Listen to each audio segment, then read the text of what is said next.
The scream of a stagecoach axle snapping in half was the last sound Edith Turner heard before the world tilted sideways and the mountain trail rushed up to meet her.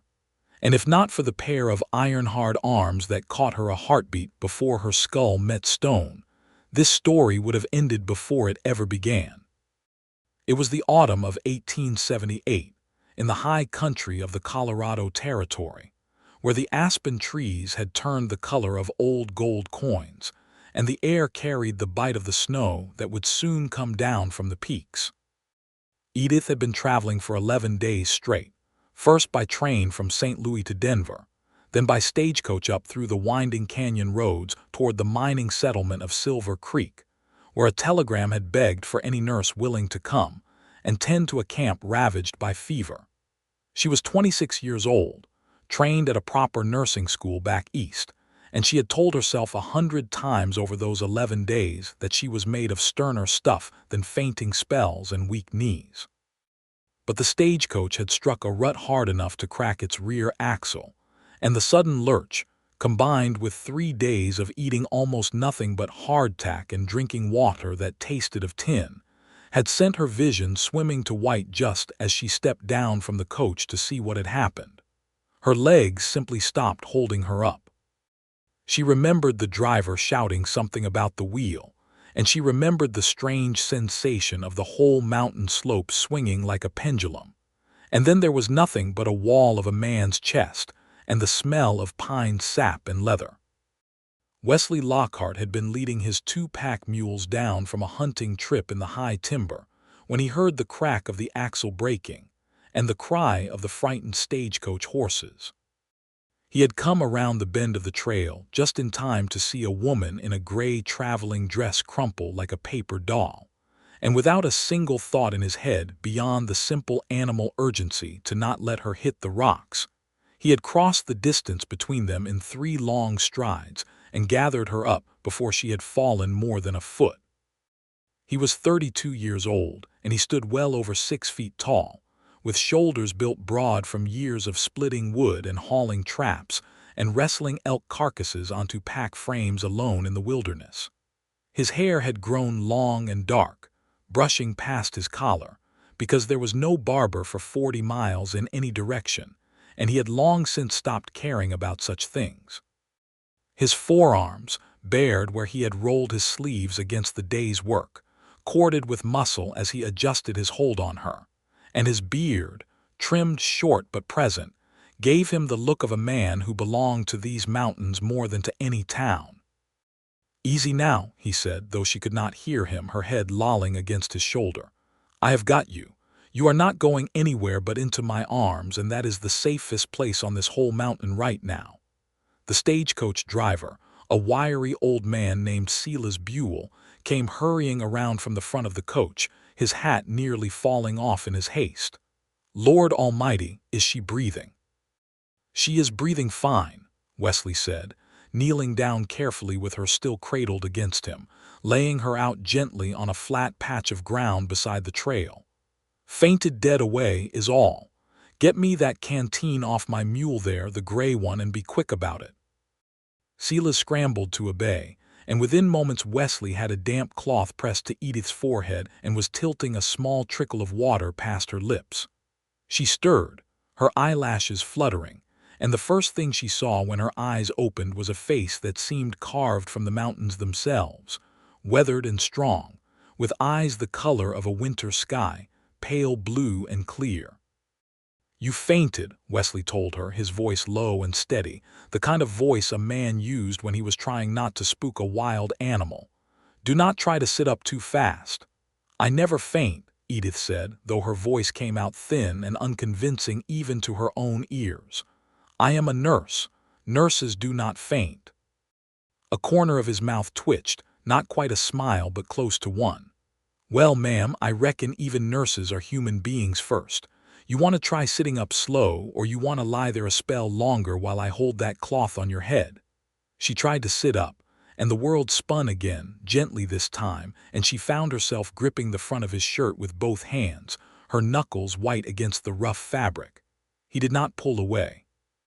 He simply held still, letting her steady herself against him, and she was abruptly, sharply aware of how very solid he was, like leaning against the trunk of an old pine tree that had weathered 100 storms and would weather 100 more. "There now," he said softly. "No hurry. The mountain is not going anywhere, and neither am I." Silas Buell hovered nearby, wringing his hat in his hands. "Miss, I am powerful sorry about the axle. We hit that rut something fierce, and I did not see it coming, what with the shadows falling the way they do this time of evening." "It is not your fault," Edith managed, finally releasing her grip on Wesley's shirt and pressing her palms against her own temples instead. "I have not eaten properly in days." "That is on me, not on you or your coach." "How far to Silver Creek?" Wesley asked Silas, not taking his eyes off Edith, watching the color slowly return to her cheeks. "Near on 11 miles yet, and with that axle broke clean through, I'm not going another foot until I get it fixed or get a new coach sent up from the way station." 11 miles, Wesley repeated, and something in his chest tightened at the thought of this woman, pale and shaking, trying to walk 11 miles of rocky mountain trail as the sun sank lower behind the peaks. "That will not do. Not tonight, not with the temperature dropping the way it is." "I have a duty," Edith said, drawing herself up with what dignity she could muster while still sitting on the ground. "There are people sick with fever in that camp. I was sent for. I cannot simply lie about on a mountainside because I had a moment of weakness." Wesley studied her for a long moment, taking in the stubborn set of her jaw, the way her chin lifted even as her hand still trembled slightly in her lap. He had met plenty of hardened men in these mountains who did not have half the grit this slip of a woman was showing right now, flat on her back moments ago and already talking about her duty. "Ma'am," he said, "I do not doubt your dedication one bit. But you will do those sick folks in Silver Creek no good at all if you collapse on the trail in the dark and freeze before morning. Or worse, if you break an ankle stumbling over these rocks. My cabin is not 2 miles from here, up along the ridge. There is a fire, there is food, and there is a bed you can have while I sleep in the barn loft. Come morning, if you are steady on your feet, I will see you the rest of the way to Silver Creek myself." "I could not possibly impose on a stranger like that," Edith protested, though even as she said it, a fresh wave of dizziness reminded her body's limits in no uncertain terms. "You are not imposing," Wesley said, and there was something final in his tone, the tone of a man used to making decisions in the wilderness where hesitation could cost lives. "You are accepting help, which is a different thing entirely. Now Mr. Buell here can ride on back down to the way station and send word up about the coach, and you can trust me to see you safely to Silver Creek tomorrow. I give you my word on that, and my word is good in these parts." Silas nodded vigorously. "He speaks true, miss. Wesley Lockhart is about the most trusted man on this whole mountain. Trapped and hunted up here going on 8 years now, knows every trail and every creek. You could not ask for safer company." Edith looked between the two men, feeling the last of her strength ebbing away with the daylight, and she knew, with the practical clarity that had gotten her through nursing school and through the death of her parents and through the long journey west alone, that she had no better option. "Very well," she said. "Mr. Lockhart, I would be grateful for your hospitality just for the one night." "Wesley," he corrected gently, rising to his feet and extending a hand down to help her up. "Just Wesley is fine." "Edith Turner," she said, taking his offered hand, and when his fingers closed around hers, calloused and warm and impossibly strong, she felt something she could not quite name, a small jolt that had nothing to do with her fainting spell and everything to do with the way he was looking at her, as though she were something precious he had found unexpectedly on an ordinary day. He pulled her to her feet with an ease that suggested she weighed nothing at all, and when she swayed slightly, he kept one hand steady at her elbow, not letting go until he was certain she could stand on her own. They gathered her single traveling bag from the stagecoach, and Silas promised to send word ahead to Silver Creek that the new nurse had been delayed, but was safe, and would arrive the following day. Wesley helped Edith up onto the back of one of his pack mules, arranging the animal's load so she could ride astride in relative comfort, and he walked alongside with a hand near her knee, ready to steady her should she falter again. The trail wound up through stands of aspen and lodgepole pine, the golden leaves catching the last light of the sun as it dropped behind the western ridges. Edith found herself studying the man walking beside her, this Wesley Lockhart, noting the easy, confident way he moved over ground that would have had her stumbling within 100 yards, the way his eyes constantly swept the trail ahead and the timber to either side, always watching, always alert. "You live alone up here?" she asked, mostly to keep her mind off the throbbing in her temples. "Have done for 8 years now," he said. "Came out from Missouri after the war. Did not have much taste left for crowds of people after what I saw in those years, so I found myself a good stretch of mountain, and I have been trapping and hunting ever since. Sell furs and hides down in Silver Creek in Denver when I make the trip. Do you not get lonely?" The question slipped out before she could soften it, and she immediately felt foolish for asking something so personal of a man she had known less than an hour. But he did not seem offended. He considered the question seriously, the way he seemed to consider most things. "I did, for a time. Man gets used to his own company eventually, or he goes half mad. I have got the mules and a good dog back at the cabin, and the mountains themselves keep a man occupied enough that he does not dwell too much on being alone." He glanced up at her, and something flickered in those pale blue eyes. "Cannot say I mind a bit of company now and again, though, when it comes along." She found herself smiling despite the ache in her head, and she was surprised by how easily the expression came. The cabin, when they reached it in the deepening blue of dusk, was larger and sturdier than she had expected, built of thick pine logs chinked with mud and moss, with a stone chimney rising from one end and a lean-to barn attached at the back where the mules could be sheltered. A dog, some rangy hound mix with one ear that stood up and one that flopped down, came bounding out to greet them, and Wesley scratched behind its floppy ear with obvious affection before helping Edith down from the mule. "This is Bear," he said. "Do not let the name fool you. He is about as fierce as a kitten, but he will let me know if anything unwelcome comes sniffing around in the night." Inside, the cabin was simple but well kept. A single main room with a stone hearth, a table and 2 chairs he had clearly built himself, shelves lined with jars of preserved food and neatly folded furs, and a curtained-off area in one corner that held a real bed frame with a straw mattress and quilts.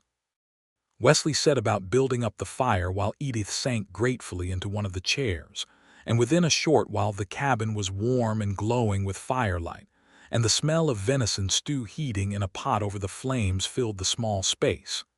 "You did not have to give up your own supper for me," Edith said as he handed her a bowl. "I have got plenty. Man who lives alone learns to keep his larder full, especially heading into winter." He settled into the chair across from her with his own bowl, and for a while they ate in comfortable silence, the fire crackling and Bear sprawled contentedly across the hearth stones. "Tell me about this fever camp you are heading to," Wesley said eventually, setting his empty bowl aside. "Silver Creek has had trouble," Edith nodded, some of the earlier weariness returning to her face at the reminder of her purpose. "A typhoid outbreak, from what the telegram said. Bad water most likely, or spoiled food. They have lost 3 already and have a dozen more sick. The camp doctor sent for help because he cannot manage it alone, and word came all the way back to the nursing registry in St. Louis." "That is a long way to travel for people you have never met," Wesley observed. "Someone has to go," Edith said simply. "I trained for exactly this. It would be a waste of everything I learned if I stayed safe and comfortable back east while people suffered out here for want of proper care." She met his gaze steadily. "My mother died of a fever when I was 16, back in Ohio. There was no nurse to be found for 3 days, and by the time one came, it was too late. I decided then that I would become the person who comes when called, instead of the person waiting and hoping someone arrives in time." Something in Wesley's expression softened, a deep understanding passing between them that needed no further words. "That is a fine reason," he said quietly.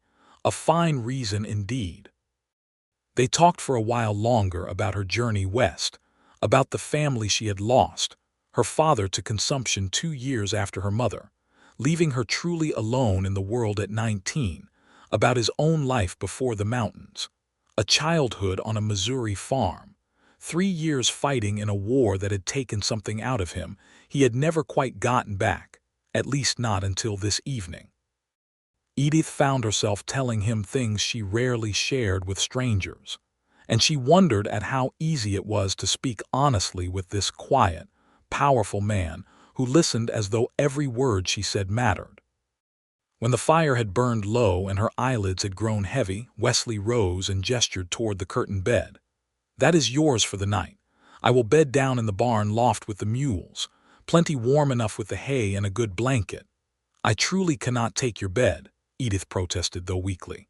"You truly can," he said, "and you will. I have slept in worse places than a barn loft more nights than I can count. You need proper rest if you are going to be fit to help sick folks tomorrow." He paused at the door, looking back at her with an expression she could not quite decipher in the dim firelight. "Sleep well, Edith Turner. I am glad I was on that trail today." "So am I," she said softly, and meant it more than she expected to. She slept deeply and dreamlessly, wrapped in quilts that smelled faintly of cedar and pine, and when she woke the next morning to the smell of coffee and frying bacon, she found Wesley already up and dressed, the fire built high again, breakfast nearly ready. There was something almost domestic about the scene, something that struck her as strange and yet not unwelcome, this glimpse of what a life shared with this man might look like. "Slept well, I hope," he said, sliding a plate toward her as she emerged from behind the curtain, her hair loose around her shoulders since she had not had the presence of mind to braid it the night before. "Better than I have in weeks," she admitted. "Thank you, Wesley, for everything. I do not know what would have happened if you had not been on that trail." "You would have found a way," he said with quiet confidence. "Women who travel 11 days alone to nurse strangers through a fever outbreak do not strike me as the type to stay down for long." After breakfast, he saddled one of his mules for her and readied the other to carry supplies, and they set off together for Silver Creek, the morning bright and cold, frost silvering the grass along the trail. The 2 miles back to where the stagecoach had broken down passed easily, and from there Wesley led her along a route that avoided the worst of the rocky washouts, the 11 remaining miles unwinding beneath them through some of the most beautiful country Edith had ever seen, towering peaks already dusted with early snow, valleys thick with dark timber, the occasional flash of a hawk riding the thermals overhead. They talked as they rode, easy conversation that flowed like the mountain streams they crossed, and by the time the wooden buildings of Silver Creek came into view, clustered along the banks of the creek that gave the town its name, smoke rising from a dozen chimneys, Edith felt as though she had known Wesley Lockhart far longer than a single day and night. "This is where I leave you," Wesley said as they reached the edge of the settlement, reining in his mule. "I do not have much business in town most days, keep to myself mostly. But Silver Creek is not so big that our paths will not cross again, especially with you staying to nurse the sick." Edith felt an unexpected pang at the thought of parting from him, and she found herself reluctant to simply nod and ride on. "I would like that," she said. "Our paths crossing again, I mean." "Then I will make certain they do," Wesley said, and there was a promise in his voice that sent a warmth through her chest despite the cold morning air. "You take care of yourself in there, Edith Turner. Do not go fainting on anybody else you hear. Next fellow who catches you might not be nearly so gentlemanly about it." She laughed, a real laugh that surprised her with its ease. "I will do my best to remain upright, Mr. Lockhart." "Wesley," he corrected again, with that same almost smile. "Wesley," she repeated, testing the name, finding she liked the shape of it in her mouth. He watched her ride the rest of the way into town before turning his own mule back toward the mountain trail, and though he told himself, It was simple neighborly concern that made him linger and watch until she had safely reached the first buildings of Silver Creek. He knew, deep in the part of himself that had gone still and quiet for 8 solitary years, that something had shifted inside him on that trail the previous evening, something he was not at all certain he could shift back. Silver Creek proved to be a settlement of perhaps 400 souls, built up around a productive silver mine in the hills above, with a single main street lined with a general store, a saloon, a small church, a blacksmith, and a scattering of houses climbing the slopes on either side. The camp doctor, a harried older man named Dr. Amos Whitfield, greeted Edith with undisguised relief when she presented herself at the makeshift infirmary set up in the back rooms of the church. "Miss Turner, thank the Lord you have come," he said, ushering her inside to a room lined with cots, most of them occupied by pale, sweating patients. "I have been run ragged trying to manage this alone. We lost another just this morning, a young miner, only 23 years old." Edith set aside her lingering weariness and her thoughts of Wesley Lockhart and threw herself into the work she had trained for. The days that followed blurred together in a haze of fever-cooling cloths, careful doses of quinine and other remedies Dr. Whitfield had on hand, boiling water for cleanliness, and long nights sitting beside patients whose breathing had grown too shallow and rapid for comfort. She discovered, to her satisfaction and Dr. Whitfield's evident gratitude, that her training had prepared her well, and within a week the tide of the outbreak began to turn. Fewer new cases appeared each day, and those already sick began, slowly, to recover. She thought of Wesley often during those exhausting days, wondering if he had meant what he said about their paths crossing again, and she chided herself for the way her heart lifted every time the infirmary door opened, hoping despite all reason that it might be him. He came on the 10th day, striding into the church with a brace of fresh rabbits and a sack of dried berries, explaining to Dr. Whitfield that he had heard the camp was still short on food for the recovering patients, and thought fresh meat might help build back their strength. But when Edith emerged from the back room, her hair escaping its pins, dark circles beneath her eyes from too many sleepless nights, his gaze went straight to her and stayed there, and she felt the weight of his attention like a physical touch. "Wesley," she said, and could not keep the pleasure from her voice. "You came. Told you I would," he said simply. "Heard in town you have worked something of a miracle up here. Whitfield says you have not lost a patient in 5 days." "We have been fortunate," Edith said, though a flush of pride colored her cheeks at the praise. "And the worst of it does seem to be passing." "You look tired," he said, and there was concern etched plainly across his features. "Have you slept at all?" "When I can," she admitted. "There has not been much time for anything beyond the patients." Wesley set down his offerings on the nearest table and fixed her with a look that brooked no argument. "You will do those folks no good if you work yourself into the ground. When is the last time you ate a proper meal or sat outside in the sun for even a few minutes?" She could not quite remember, and her hesitation was answer enough. "Come on," he said, taking her gently by the elbow, the same steadying grip he had used on the mountain trail. "Dr. Whitfield can manage an hour without you. You are coming to sit outside and eat something, and you are not going to argue with me about it." She did not argue, partly because she was too exhausted to summon the energy for it, and partly because some part of her wanted nothing more than to be led by this man, to have someone else make the decisions for a little while after days of being the one everyone depended upon. They sat on a bench outside the church in the mild autumn sunshine, and Wesley produced bread and cheese from his saddlebag, insisting she eat every bite while he told her stories of the mountain, of the elk he had tracked that week, of Bear's ongoing feud with a particularly bold family of raccoons that kept raiding the cabin's food stores.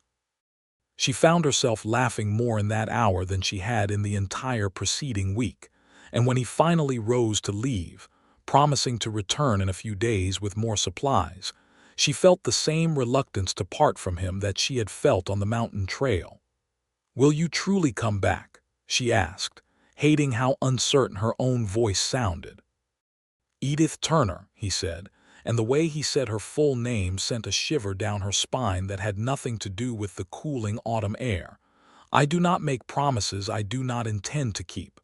I will be back." He was true to his word.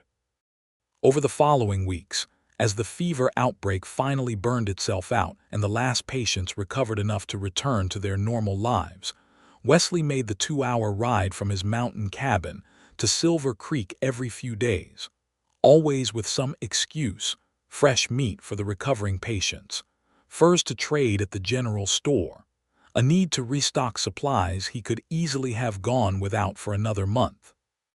Edith saw through his excuses easily enough, and she was glad of them, because they gave her the same reason to look forward to his visits without either of them having to name what was growing between them. They walked together along the creek in the evenings when her duties allowed, Wesley slowing his long strides to match her pace, careful and attentive in a way that made her feel treasured rather than merely tolerated. He told her more about his years in the war, haltingly at first, about friends lost, and things seen that had driven him into the solitude of the mountains afterward, seeking a peace that gunfire and screaming had stolen from him. She told him about nursing school, about the other students who had thought a woman's place was in the home and not tending strangers' wounds, about her determination to prove them wrong.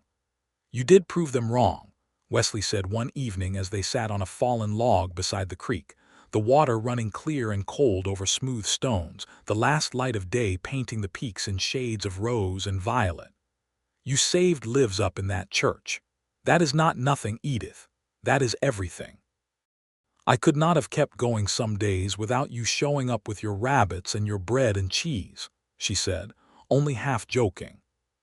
"Man has to look after the people he cares about," Wesley said, and then seemed to realize the weight of what he had said, a flush creeping up beneath his beard. Edith turned to look at him fully, her heart hammering against her ribs. "Do you care about me, Wesley Lockhart?" He did not look away from her gaze, though she could see it cost him something, some old wall built up over years of solitude finally cracking. "I have thought of little else since I caught you on that trail," he admitted. "I told myself it was foolishness. A man my age getting all turned around over a woman he had known but a single day. But it has been near on a month now, and I have not managed to talk myself out of it yet. If anything, it has only grown stronger." "I feel it too," Edith said softly. "I did not expect to. I came out here to nurse the sick, not to fall in love with a mountain man who happened to catch me before I cracked my skull open on the rocks." "Is that what has happened?" Wesley asked, his voice rough with an emotion he seemed almost afraid to name. "You have fallen in love." "I believe I have," Edith said, and the words, once spoken aloud, felt like a weight lifting from her chest rather than settling upon it. "Somewhere between the fainting spell and the venison stew and every visit since.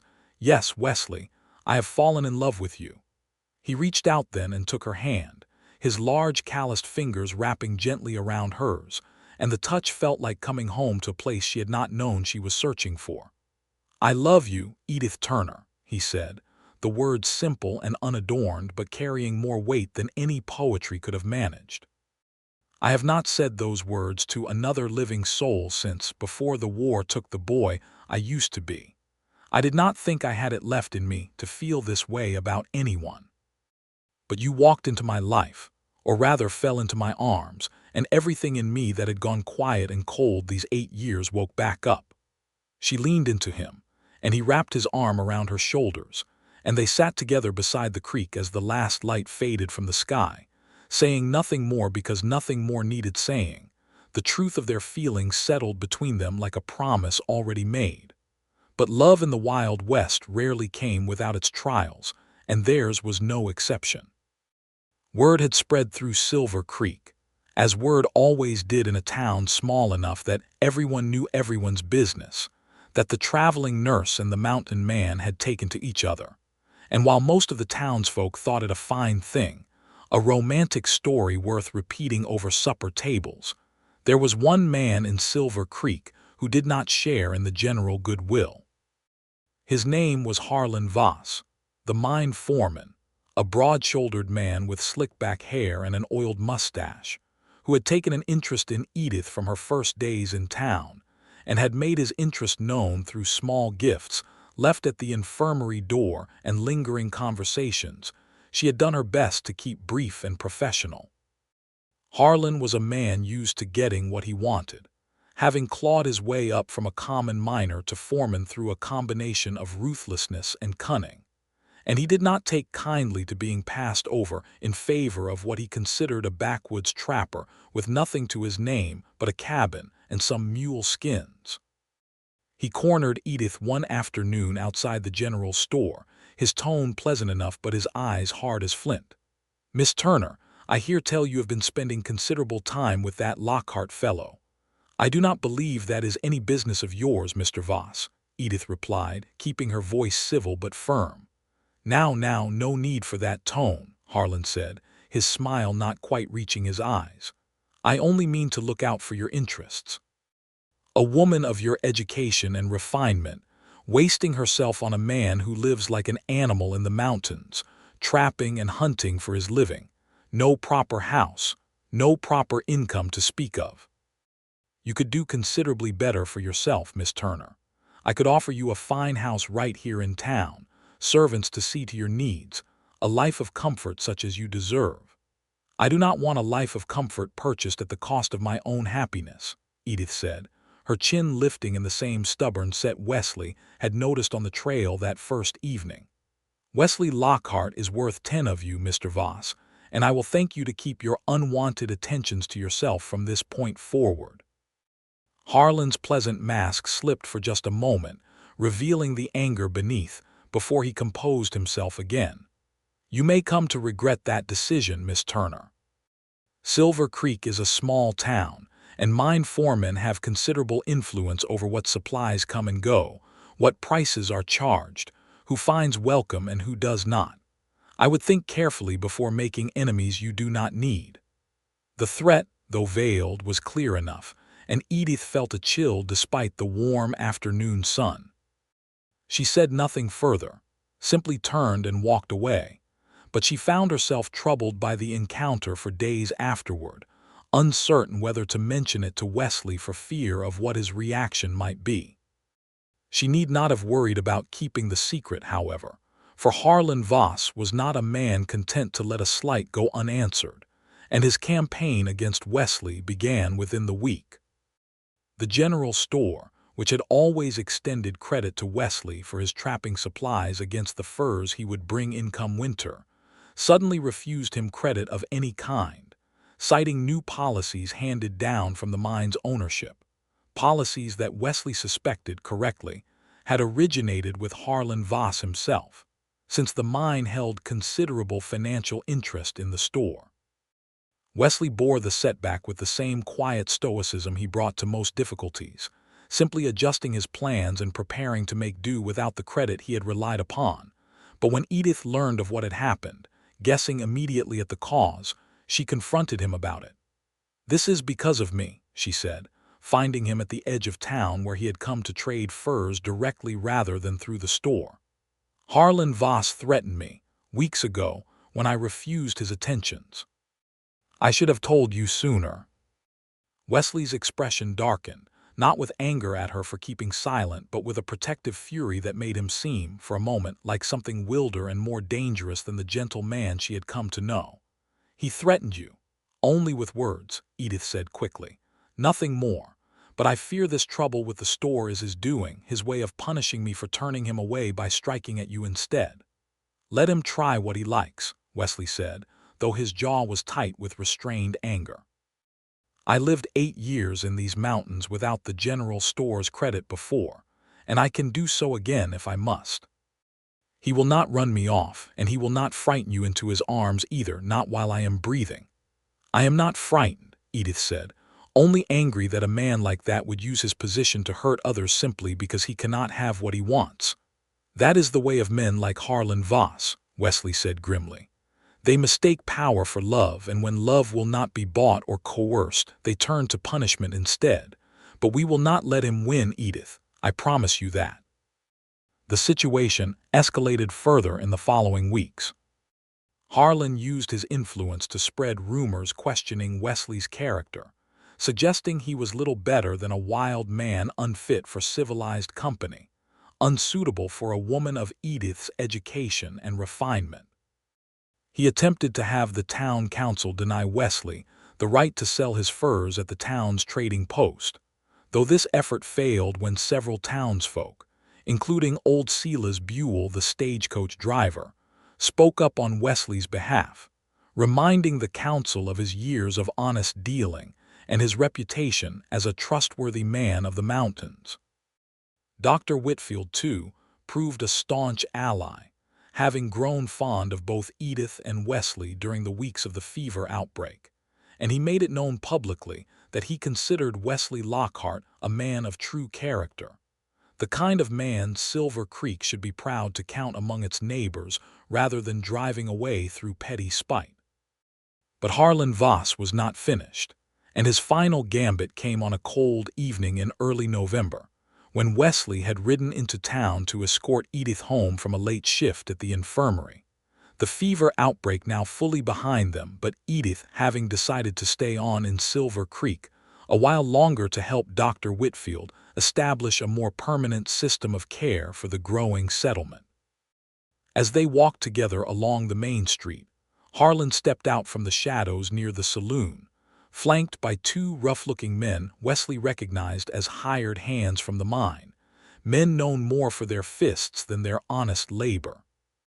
"Lockhart," Harlan said, his voice carrying the false pleasantness that had come to characterize all his dealings, though tonight there was something harder beneath it, something that spoke of a man who had run out of patience for subtler methods. "I think it is time you understood that Silver Creek has no place for you. Miss Turner belongs to a different sort of life than the one you can offer her, and I mean to see that she recognizes it, one way or another." "Edith belongs to no one but herself," Wesley said, stepping slightly forward to place himself between Harlan and Edith, "and she has made her feelings toward you perfectly clear already. I would suggest you accept that answer like a gentleman, if you have any claim to that title at all." Harlan's face twisted with anger at the insult, and he nodded to his two hired men, who moved forward with clear menace, cracking their knuckles in a display meant to intimidate. "Perhaps a lesson in manners is what is needed here, Lockhart. Perhaps if you cannot walk so well for a few weeks, you will find yourself less inclined to come courting in my town."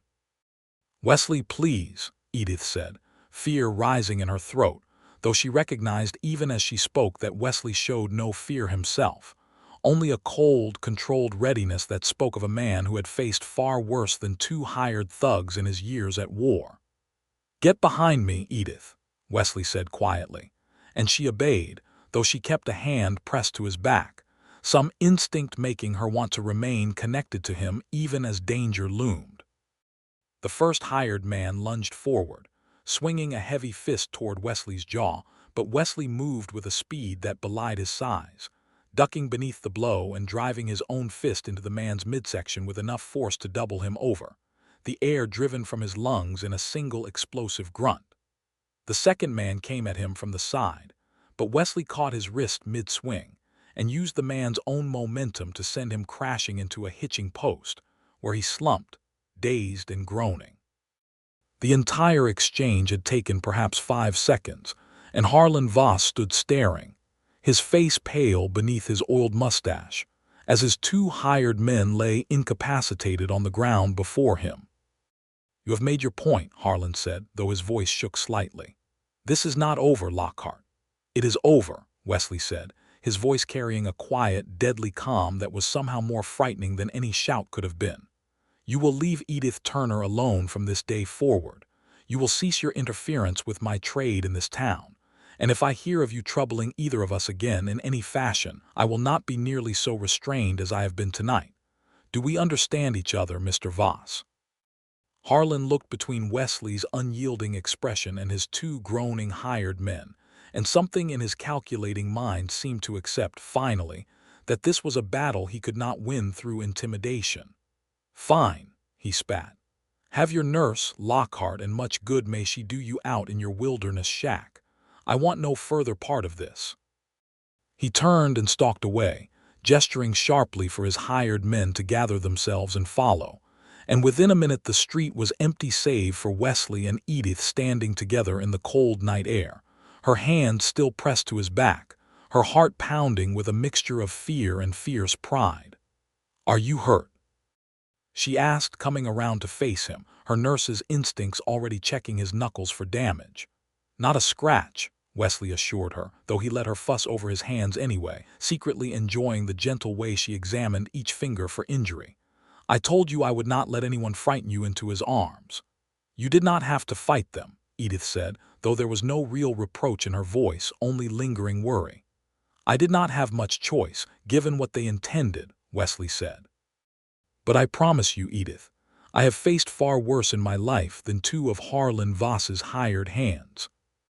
War teaches a man things he wishes he did not need to know, but sometimes those hard lessons serve a good purpose after all."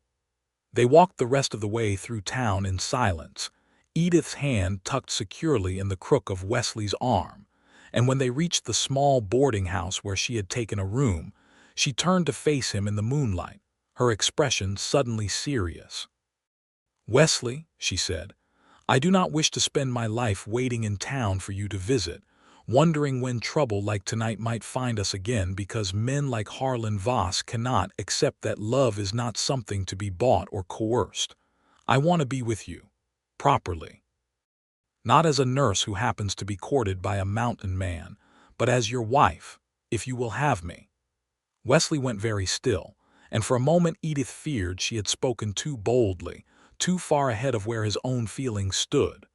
But then his face broke into the widest smile she had yet seen from him, transforming his weathered features into something almost boyish in its joy.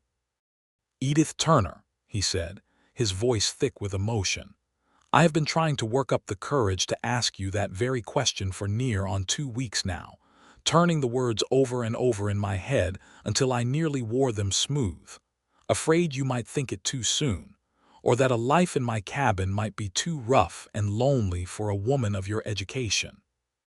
If you are asking whether I will have you as my wife, the answer is yes, 1,000 times yes, and I would have said it weeks ago if I had thought myself brave enough." She laughed, a sound of pure joy that rang out into the cold night air, and threw her arms around his neck, and he lifted her clean off the ground in his embrace, spinning her once before setting her gently back down and pressing his lips to hers in their first kiss, a kiss that spoke of weeks of longing finally given voice, tender at first and then deepening as she melted into him, her fingers curling into the collar of his coat. His arms wrapped around her waist as though he intended never to let her go again, which, as it happened, was precisely his intention. They were married 3 weeks later, in the small church where Edith had spent so many nights tending the sick, Dr. Whitfield standing as witness and old Silas Buell giving away the bride since she had no family of her own remaining to perform the honor. The whole town of Silver Creek turned out for the celebration, having come to love the story of the fainting nurse and the mountain man who had caught her, and even those who had never met either of them personally felt they knew the tale well enough to celebrate its happy conclusion. Edith wore a simple dress of pale blue, the best the town's seamstress could produce on short notice, with wildflowers gathered from the meadows above town, woven into her hair since no proper bridal finery could be had in a mining settlement so far from civilization. Wesley wore a new shirt he had bought specially for the occasion, though he had refused to cut his hair despite Edith's teasing insistence that he might look a proper gentleman for once, and she found, when she saw him standing at the front of the church waiting for her, that she would not have wanted him any other way. "You look beautiful," he murmured as she reached his side, his eyes bright with unshed tears he made no effort to hide. "You look like the mountains themselves came down to marry me," she replied, and he laughed softly, the sound warming her through despite the cold outside. The ceremony was brief but heartfelt, and when the minister pronounced them husband and wife, Wesley kissed her before he was even given leave to do so, drawing laughter and applause from the assembled townsfolk, and Edith found herself laughing against his lips, her heart so full of happiness she thought it might burst from her chest entirely. They celebrated late into the evening at the town's small dance hall, transformed for the occasion with borrowed lanterns and evergreen boughs, and Edith danced with nearly every man in town, as tradition demanded, though she made certain to save the last dance for her new husband, who admitted with some embarrassment that he had not danced since before the war and hoped she would forgive his clumsy feet. She forgave him easily, finding his awkward attempts at the steps more endearing than any polished performance could have been, and when the dance ended and the celebration began winding down, they slipped away together into the crisp November night, riding double on Wesley's horse toward the mountain trail that would lead them home, to the cabin that would now be hers as much as his. The first months of their marriage passed in a haze of contentment that neither had quite dared to hope for. Edith continued her nursing work, though now she traveled between the cabin and Silver Creek rather than lodging permanently in town, and Wesley found himself looking forward to the quiet evenings when she would return from a day's work, tending some injured miner or birthing some settler's child, filling the cabin with stories and laughter that had been absent from those walls for 8 long years of solitude. They built a proper addition onto the cabin that first winter, Wesley working through the cold months to expand the single room into something more suited to a growing family, a second bedroom, a proper kitchen area separate from the main living space, and Edith found herself falling more deeply in love with him with each log he split, each nail he hammered. Watching the muscles of his back and arms work as he labored to build them a true home, rather than the simple bachelor's cabin he had occupied alone for so long. Winter in the high country proved harsher than anything Edith had experienced in Ohio or Missouri, with snows that piled deep enough to block the cabin door some mornings, and cold that crept in through even the best chinked walls. But she found she did not mind the season's difficulties nearly so much with Wesley beside her, teaching her how to read the signs of an approaching storm, how to keep the animals fed and sheltered, how to find joy in the simple pleasures of a warm fire and good company when the world outside turned white and silent. She learned to shoot, at Wesley's patient insistence, since a woman living so far from town needed to be able to defend herself and their home should the need arise, and she took a fierce pride in her growing skill, delighting in Wesley's evident pride whenever she managed to hit a target he had set up for practice. He, in turn, learned things from her as well, allowing her to teach him some of the finer points of wound care and basic medicine beyond what his years of rough mountain living had taught him, knowledge that proved useful more than once when the nearest doctor was hours away, and an injury could not wait for proper attention.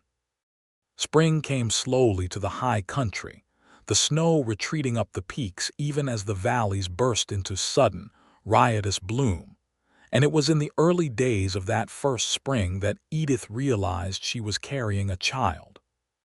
She told Wesley on an evening much like the one that had first brought them together, sitting beside the fire with Bear sprawled contentedly at their feet, and she watched the news land upon him like sunlight breaking through clouds, his whole face transforming with a joy so profound it brought tears to her own eyes to witness it.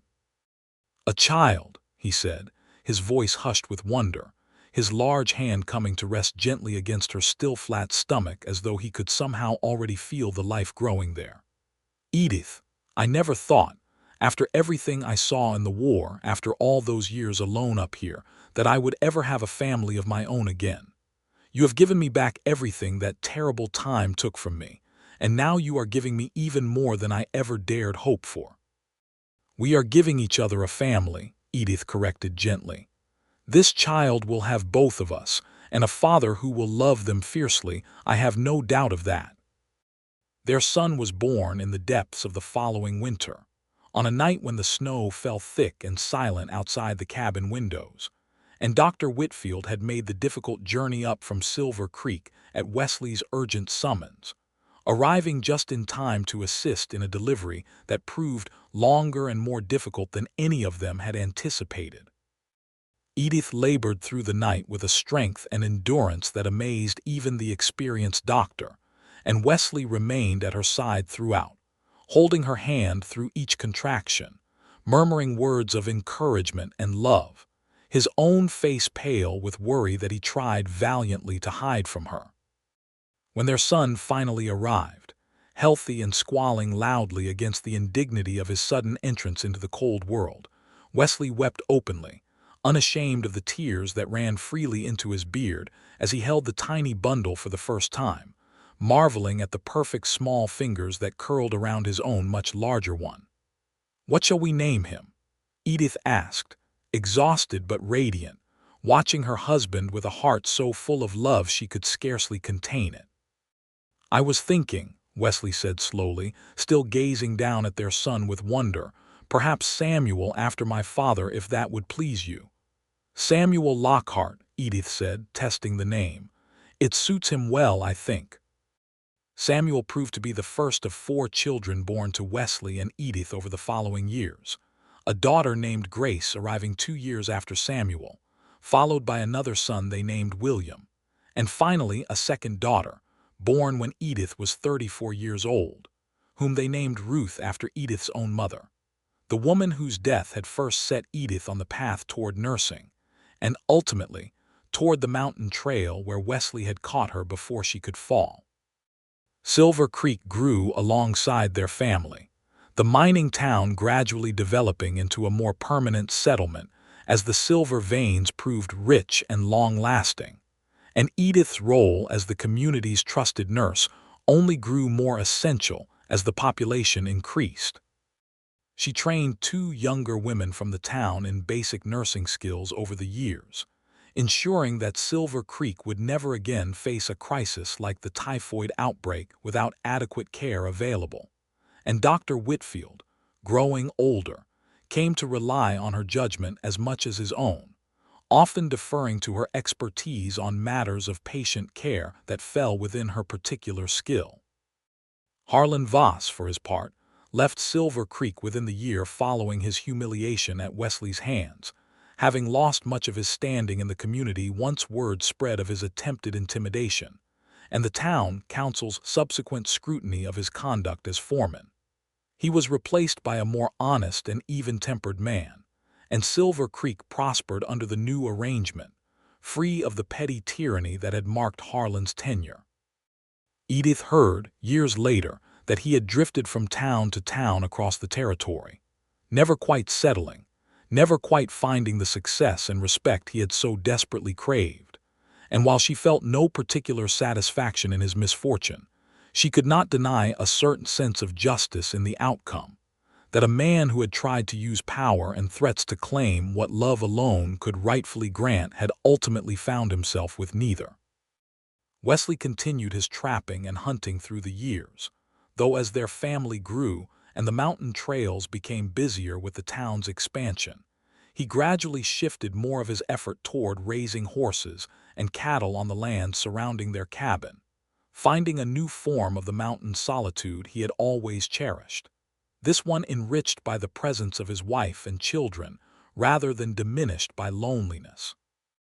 He taught each of his children to ride and shoot and read the signs of the wilderness as soon as they were old enough to learn, passing down the hard-won knowledge of his years alone in these mountains, though now that knowledge served to protect and nurture a family rather than merely to sustain a solitary existence.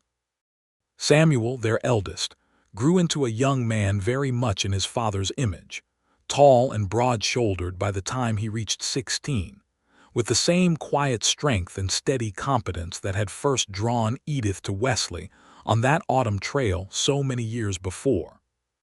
Grace inherited her mother's compassion and steady hands, showing an early interest in the nursing work Edith continued to practice, often accompanying her mother on visits to injured miners or sick children in town, absorbing lessons that would one day, Edith suspected, lead her daughter into the same calling that had brought Edith herself to the mountains in the first place.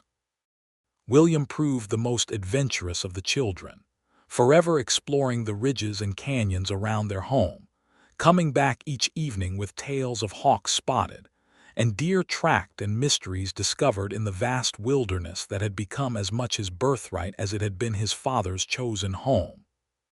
Ruth, the youngest, was born with a gentle spirit and a musical voice, and though the family could not afford anything so grand as a piano, Edith taught her daughter the hymns and folk songs she remembered from her own childhood, and Ruth's clear voice often filled the cabin in the evenings, a sound that never failed to bring a soft smile to Wesley's weathered face. On the 10th anniversary of the day they met, Wesley and Edith rode together to the exact spot on the mountain trail where the stagecoach axle had broken all those years before, the same rocky stretch of ground where Wesley had caught her before she could strike the stones and never once let go, not in all the years since. The trail had changed little, though the aspens had grown taller and the path itself had been worn smoother by the passage of years, and they stood together in the golden autumn light, exactly as they had that first evening, remembering.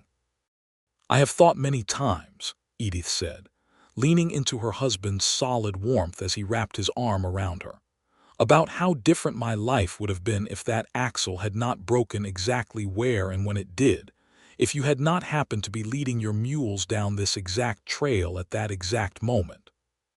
"I do not believe in coincidence quite so much as I used to," Wesley replied, pressing a kiss to the top of her head, her hair now showing the first threads of gray though her spirit remained as vibrant as ever. "I believe some things are simply meant to happen, and the world conspires in strange and wonderful ways to bring them about. You were meant to fall on this trail, and I was meant to be here to catch you, and everything that has come since, our children, our home, this whole beautiful life we have built together, all of it flows from that one moment when the universe decided we belonged together." "That is a fine way of putting it," Edith said, smiling up at him, "for a man who once told me he had no gift for poetry." "You have taught me many things over these 10 years, Wesley said, his voice warm with affection, poetry among the lesser of them but perhaps the sweetest. They rode back to the cabin as the sun began its descent behind the western peaks, back to the home filled with the sounds of their 4 children, back to the life they had built from that single moment of chance and choice on a rocky mountain trail, a life neither of them could have imagined on that autumn evening in 1878, but which now seemed, to both of them, utterly inevitable, as though the mountains themselves had conspired to bring the mountain man and the traveling nurse together, and having done so, had blessed their union with a happiness that neither Harlan Voss's petty cruelty nor the hardships of frontier life had ever managed to diminish. Edith Turner Lockhart lived out the rest of her days in those mountains beside the man who had caught her when she fell and never once let go. And when she was very old, with grandchildren gathered around asking about the famous story of how their grandparents had met, she would tell them, with a smile that never lost its warmth despite the passing decades, about the stagecoach and the broken axle and the mountain man who had appeared like something out of legend to catch her before she struck the rocky trail. And how she had known, even in that dizzy, disoriented moment, that her life had just changed forever, and changed for the better, in ways she could never have predicted but would. Never, not for one single moment across all their years together, come to regret. Wesley, for his part, never tired of telling his own version of the story to anyone who would listen, embellishing it slightly more with each passing year, until his grandchildren teased him gently about the increasingly dramatic details. But the core of it always remained the same, unchanging as the mountains themselves. That he had been walking down an ordinary trail on an ordinary evening, and fate had placed in his path the most extraordinary woman he would ever know, and he had caught her, and in catching her, had found the family and the love and the purpose that 8 long years of solitude had never quite managed to provide, and for that single moment of chance and choice, he remained. grateful every single day of his long and happy life until his final breath, taken peacefully in the same cabin they had built and expanded together, with Edith's hand held tightly in his own, exactly as it had been since that first evening on the mountain trail when he had refused, in any sense that mattered, to ever truly let her go. Their children grew and married and had children of their own, some remaining in the shadow of the mountains that had shaped their parents' lives, others venturing further afield as the territory itself grew and changed with the passing decades, statehood arriving for Colorado in 1876, before their meeting, but the growth and development of the region continuing steadily throughout their married life, railroads pushing further into the mountains, towns growing into small cities. The wild frontier gradually giving way to a more settled and civilized territory. Through all of it, the Lockhart family remained a fixture of the Silver Creek community, respected and beloved, their story of the mountain man and the fainting nurse becoming something of a local legend, told and retold at weddings and gatherings for generations after the two who had lived it had passed on, a testament to the enduring power of a love that had begun with nothing more than a broken axle, a moment of weakness, and a pair of strong arms that had refused to let a falling stranger meet the unforgiving rocks alone. And so it was that on a mountain trail in the Colorado high country, in the autumn of 1878, a traveling nurse named Edith Turner fainted from exhaustion and hunger, and a mountain man named Wesley Lockhart caught her before she struck the ground. And in that single moment of contact between two strangers, a love was born that would last a lifetime, weathering threats and hardship and the long, cold winters of the high mountains, growing stronger with each passing year. Blessed with children and community, and a home built with their own hands from the wilderness that had first brought them together, a love story as enduring and unshakable as the very mountains that had witnessed its beginning, and that continued, in the hearts of their children and grandchildren, and in the memory of the town that had watched it unfold, long after the two who had lived it had finally, peacefully, and together, taken their leave of this world for whatever lay beyond, secure in the knowledge that they had found, against all odds and expectations, exactly the love and the life they had been meant to find, on a rocky mountain trail where a stranger had once caught a falling woman and simply, from that moment forward, never let her go.